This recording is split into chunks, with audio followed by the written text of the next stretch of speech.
Qui recrute. Un patron qui a pris des notes, je l'ai vu prendre des notes sur chacun des points. Qu'est-ce que vous en pensez, vous? Alors, nous, on fait des entretiens d'évaluation depuis le début, ça fait 18 ans qu'on en fait. Avant la loi, avant qu'on en parle. Oui, parce que moi j'étais issu de sociétés plutôt anglo-saxonnes, donc j'ai hérité de tout ça, et donc je me suis pas posé de questions. Vous l'avez mis en place? J'ai mis en place il y a 18 ans, dès la création de la société. Alors pour les juniors, nous c'est tous les 6 mois qu'ils ont un entretien d'évaluation. Et puis pour les seniors, c'est une fois par an. Donc je suis assez content parce que, alors, on n'est pas à 100% chez Transatel, mais je dois être à 97, 98. En tout cas, je suis au-dessus de 80. Le fait de faire des entretiens d'évaluation au moins une fois par an. Donc il y a à peu près 95%. Donc de temps en temps, on est en retard. De temps en temps, on prend 13 mois, 14 mois. C'est des cas rares, mais il y en a. D'accord. Donc là, ça fait partie des objectifs qu'on a et d'ailleurs, je dis même aux gens, mais si on est en retard, dites-le parce que vous avez droit à votre évaluation. Moi, ce qui m'a frappé dans le sondage, c'est que, alors c'est clair que les cadres sont plus évalués que les non-cadres, que les ouvriers. Et ce que j'ai trouvé intéressant, c'est que les ouvriers étaient tout aussi contents que les cadres. C'est-à-dire, c'est à peu près 60%. 60% trouvaient que c'était plutôt une bonne expérience. Et j'ai été surpris. Il faut bien qu'il faut pas faire de distinction et qu'il faut faire ça pour tout le monde. Voilà. Après, ce qui est effectivement un sujet qui est difficile et qui est rarement abordé, c'est que c'est stressant pour le manager. Ouais. On va dire que moi j'ai un peu l'habitude, mais pour certains de mes managers, c'est pas facile.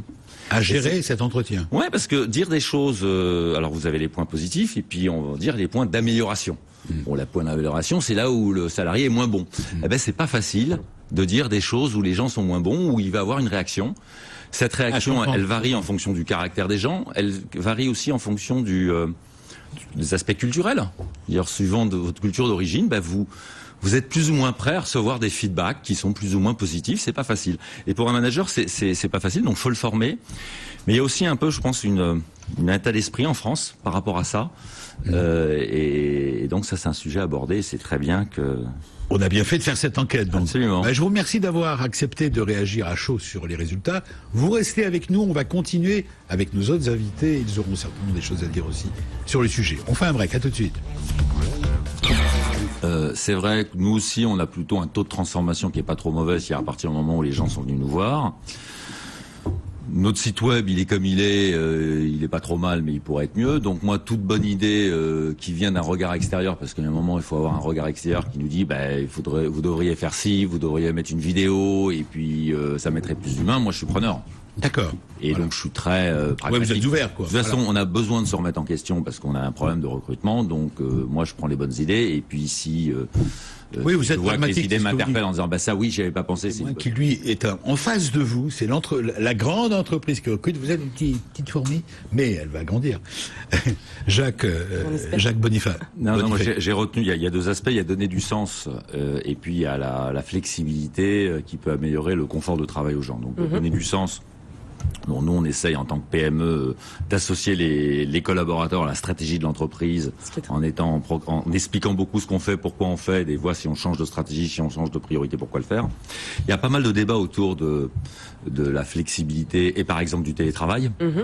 Ce qui était une vraie discussion en interne, qui est pas toujours facile parce que la problématique numéro 1, c'est de faire travailler les gens ensemble, favoriser la communication en transverse. Et si tout le monde est chez soi, c'est une tradition, c'est de demander à chacun les adresses des sites. Mais je voudrais me retourner vers vous, Jacques Bonifay, président du directoire de Transatel. J'ai oublié de vous poser la question de la première partie. Je l'avais promis dans le sommaire, donc on va faire une réponse courte. Quelle est l'erreur à ne pas commettre si on veut être embauché chez vous? Qu'est-ce que vous attendez des candidats, en fait, les qualités essentielles? Moi, j'attends des gens qui ont envie de faire et qui ont un certain niveau d'ambition et qui n'attendent pas forcément que tout arrive tout cuit. L'erreur à pas faire, c'est bien de regarder le site internet avant de venir. Et c'est www.transatel.com. Voilà, vous avez la rubrique job. Voilà, vous avez bien fait de saisir la balle au bon, voilà, pour faire la transition. Transatel, T-R-A-N. S-A-T-E-L T-R-A-N-S-A-T-E-L transatel.com. Voilà, on peut aller sur mediarh.com, on peut retrouver votre interview sur notre site et allez-y, n'hésitez pas sur les deux sites, vous pouvez entrer en contact et postuler. Vous, c'est plus simple, je viens bosser chez vous. C'est hashtag, non, c'est hashtag, je viens bosser, non. Bosser chez vous.com. C'est pas un site, vous. Alors il y a un qui recrute.